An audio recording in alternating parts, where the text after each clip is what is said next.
تعرف عدل ہجرہ کے حوالے سے اور غیر اسلامی ممالک میں رہنے والے مہاجرین اور اسی ضمن میں یہاں اسلامی ممالک میں اور اسلامی ماحول میں رہنے والے مومنین کی جو ذمہ داری ہے، جیسا کہ آپ کی خدمت میں عرض کیا کہ گناہان کبیرہ میں سے ایک گناہ کبیرہ یہ بھی ہے کہ جسے تعرف بعد الہجرہ کہتے ہیں۔ اسی عنوان سے ہے، احادیث میں بھی ہے اور ہماری کتابوں میں بھی۔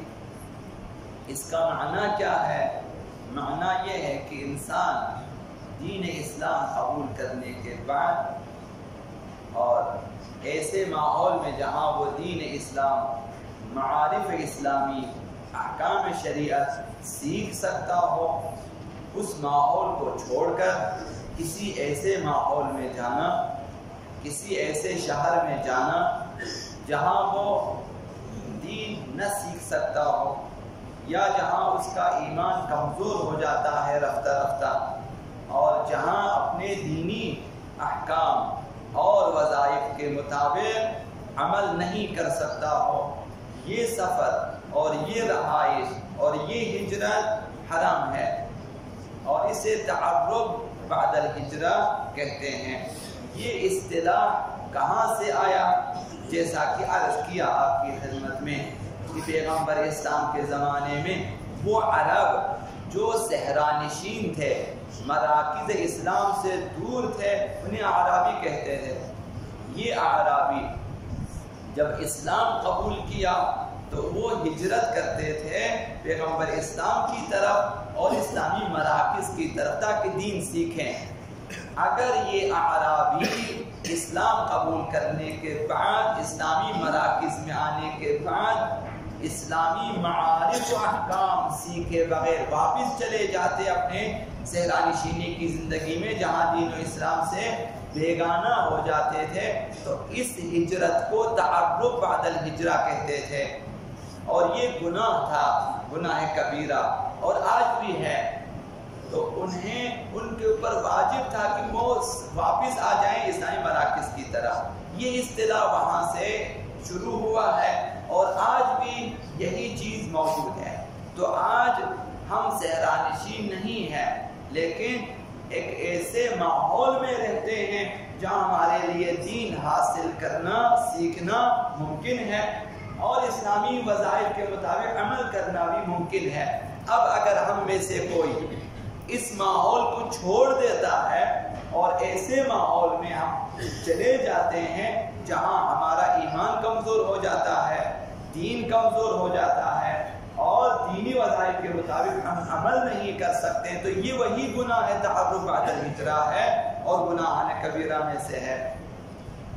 تو یہ تعریف جب کی گئی، اب وہ مہاجرین، وہ پناہ گزین مسلمان جو غیر اسلامی ممالک میں رہتے ہیں، وہاں گمراہی کے چانسز بہت زیادہ ہیں۔ مثلا وہاں پہ عریانیت زیادہ ہے، فحاشی وہاں پہ زیادہ ہے، تو ایسے ماحول بعض مبلغین یہاں سے چلے جاتے ہیں تبلیغ کے لیے تاکہ وہاں تبلیغ کریں۔ ان کے لیے بھی یہ مسئلہ ہے کہ آہستہ سے ممکن ہے وہ خود گناہوں میں مبتلا ہو جائے اس ماحول کی وجہ، ان کے لیے بھی یہ مسئلہ ہے، اور ان دوسرے مہاجرین کے لیے کہ جہاں جہالت میں اضافہ ہو سکتا ہے، ایمان کمزور ہو سکتا ہے، تو اب ان کے اوپر ایک خاص ذمہ داری عائد ہوتی ہے ہم سے زیادہ، اسلامی ماحول میں رہنے والوں سے زیادہ ان کے اوپر ایک اور ذمہ داری عائد ہوتی ہے، وہ یہ ہے کہ اپنے آپ کو بچانے کا خاص انتظام کریں، اپنے دین اور ایمان کو بچانے کے لیے خاص اہتمام کریں، چونکہ خطرات زیادہ ہیں گمراہی کا۔ تو یہ جب سوال کیا حضرت عید اللہ سیستانی سے، انہوں نے فرمایا کہ اگر یہ صورتحال ہے کہ رفتہ رفتہ دین سے بیگانہ ہو جاتے ہیں، نادان بن جاتے ہیں مثلا، تو اس صورت میں نگرانی ضروری ہے کہ وہ اپنے آپ کو بچانے کے لیے خاص انتظام کرے، اور اس کو ترک کرنے سے کہ یہ جو خاص نگرانی اور خاص انتظام ہے اسے یہ ترک کر دیں تو یہ دینی نقصان شمار ہو جاتا ہے اور یہ وہی گناہ ہے. یعنی رفتہ رفتہ ایمان عقائد کمزور ہونے کا خطرہ ہے اور دین کی نسبت جہالت نادانی بڑھنے کا ہے. ہم آہستہ آہستہ احکام کو بھول جاتے ہیں. آہستہ آہستہ نماز کے احکام، روزے کے احکام، خمس و زکوٰۃ کے احکام وغیرہ، ہمسایوں کے احکام وغیرہ اور میراث کے احکام وغیرہ، وصیت کے احکام، غصب کے احکام بھول جاتے ہیں وہ آہستہ، چونکہ اسلامی ماحول سے دور ہونے کی وجہ سے. تو اب ایک خاص ان کے لیے واجب ہے کہ وہ ایسا اہتمام کریں کہ یہ چیزیں یاد رہیں، یہ چیزیں فراموش نہ ہو جائیں یا عقیدے کمزور ہو جاتے ہیں. آہستہ آہستہ توحید کا عقیدہ، توحید افعالی کا عقیدہ، صفات خداوند متعال کے سلسلے میں اور اس طرح دوسری چیزیں. تو لہٰذا ان مہاجرین اگرچہ ہماری بھی ذمہ دار، آج بھی اگر ہمارے ماحول میں یہ چیز پیدا ہو جائے کہ ہمارے جوان مثلا رفتہ رفتہ دین سے بیگانہ ہو جاتے ہیں تو پھر ضروری ہے کہ یہاں بھی خاص اہتمام ہو تاکہ ہم اور ہمارے جوان دین سے دور نہ ہو جائیں. ان مہاجرین کی بھی ذمہ داری ہے کہ وہ دوسرے مہاجرین اور غیر مہاجرین انسانوں کے لیے صداقت، امانت، پرہیزگاری اور بشر دوستی کے اعلیٰ نمونے بن جائیں. یعنی اگر مسلمان اپنا کردار، اسلامی کردار وہاں ادا کریں تو وہ آئیڈیل بن سکتے ہیں، نمونہ عمل بن سکتے ہیں. اور اس طرح ان مہاجرین کو اس ماحول میں رہنا چاہیے کہ مسلمانوں پر اسلامی ایمان اور اخلاق اور تقوی کے جو اثرات ہیں دوسرے لوگ مشاہدہ کریں کہ اس میں یہ تقوی کا اثر ہے، یہ اس میں اخلاق کا اثر ہے، یہ ایمان کا اثر ہے.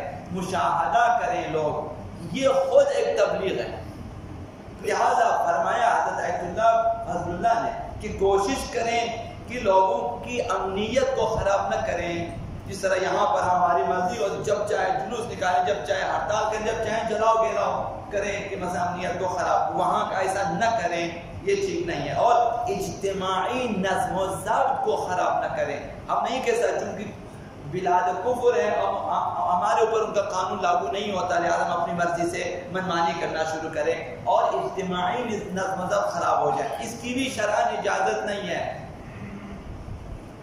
تو فرمایا ممکن ہے کہ وہاں کے غیر مسلم باشندے ان کے جو افکار ہیں، ان کے جو مثلا کردار ہے وہ مسلمانوں کے افکار و کردار سے کچھ مختلف ہیں، چونکہ وہ مثلا عیسائی ہیں یا یہودی ہیں یا دوسرے.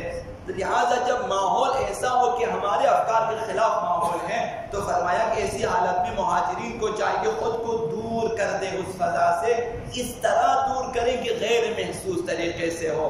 ہمارا دور ہونا نفرت کی مثلا بنیاد پر نہ ہو اور نعرے بازی وغیرہ وغیرہ انتہا پسندی کی بنیاد پر نہ ہو، بلکہ اس طرح سے دور ہو جائیں کہ لوگ ہمیں انتہا پسند نہ سمجھیں، لوگ ہمیں اخلال کر تصور نہ کریں.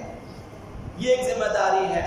تو آخر میں فرمایا کہ مسلمان مہاجرین کو یاد رکھنا چاہیے کہ حضرت آقا امام جعفر صادق علیہ السلام نے ارشاد فرمایا کونوا دعاۃ للناس بغیر السنتکم، لوگوں کو بغیر زبان کے دعوت دینے والے بن جاؤ، نیکی کی طرف دعوت دینے والے بن جاؤ لیکن بغیر زبان کے. تو کس طرح؟ یہ امام نے فرمایا لیروا منکم الورع، لوگ تمہارے اندر تقوی دیکھیں، پرہیزگاری دیکھیں کہ یہ شخص با تقوی ہے، اور والاجتہاد، تلاش و کوشش دیکھیں کہ یہ مسلمان مہاجرین اعمال میں اور اخلاق میں کردار میں بہت زیادہ کوشش کرنے والے ہیں. والصلاۃ، اور لوگ تمہیں دیکھیں کہ نماز پڑھتے ہیں، والخیر، اور نیکی کے کام انجام دے دیتے ہیں، لوگ یہ چیزیں تمہارے اندر مشاہدہ کریں.